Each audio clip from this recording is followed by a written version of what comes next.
Well, new information coming to light after 5 people were charged in connection with Matthew Perry's death. Sources telling TMZ a friend of Perry's from rehab helped investigators link his death to the infamous ketamine queen. Founder and host of TMZ, Harvey Levin, joins us now live. Harvey, it's great to have you on as always. You guys broke this on TMZ about Charlie Sheen's ex-wife. The reporting is the following, quoting here, Brooke Mueller's deep connection to Matthew Perry's ketamine death case. Brooke Mueller has some deep connections to the Matthew Perry death case. Brooke has not been arrested, and one well-placed source insists that she did not testify before a grand jury and did not get immunity before talking to authorities. But we are told Brooke cooperated with authorities and helped their investigation, which ultimately led to her bestie, Fleming, of course being Eric Fleming, the alleged drug dealer, being indicted. Is she next in this, Harvey? I don't think she is, Trace. There is something very confusing about this, but let me kind of explain the connection. So Brooke Mueller was very close to Matthew Perry. As a matter of fact, Brooke met Charlie Sheen at a party at Matthew's house. They were very close. Brooke was in rehab with Matthew Perry, along with the ketamine queen, the woman who has now been indicted and also copped a plea. So there was a real close connection there. And Brooke is also best friends with the guy who was also charged with, as the broker in this drug deal where ketamine was going back and forth. What's confusing to me is I spoke with somebody who is certainly in a position to know and in a position of authority to know, who insisted that she didn't testify before the grand jury, did not get immunity, as you just read.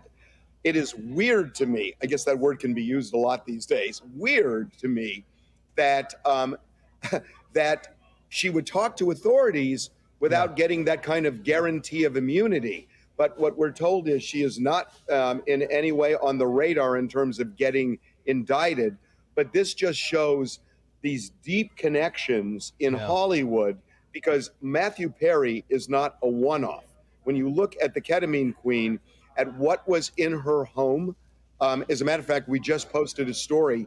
She was charged with another drug offense just a few months ago.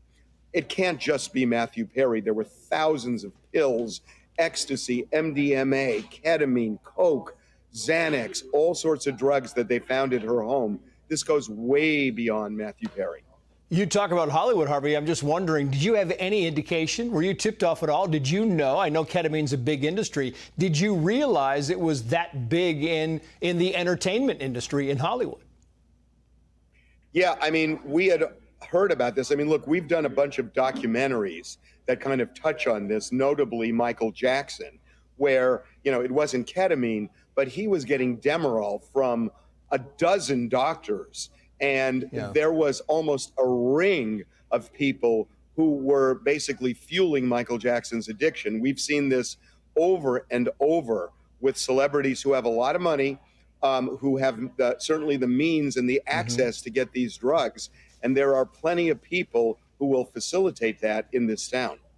Yeah, I wonder, Harvey, if, I've been talking to some lawyers, does the fact that Matthew Perry had a heart condition, that he had diabetes, that he drowned, does that complicate the prosecution of this case and the ketamine queen, et cetera?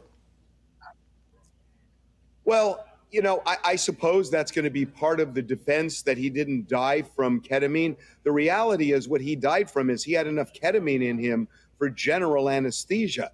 And the day that he died, his assistant shot him up with ketamine at 8:30 in the morning. And then later in the morning, Matthew was watching a movie and he said to the assistant, shoot me up with a big one. And he shot him up a second time and then prepared the hot tub.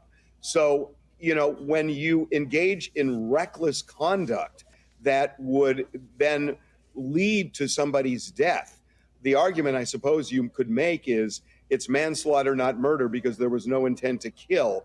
But, either way, they're in trouble. Yeah, they are in big trouble. Founder, host of TMZ, Harvey Levin. Harvey, great to have you on. Thank you.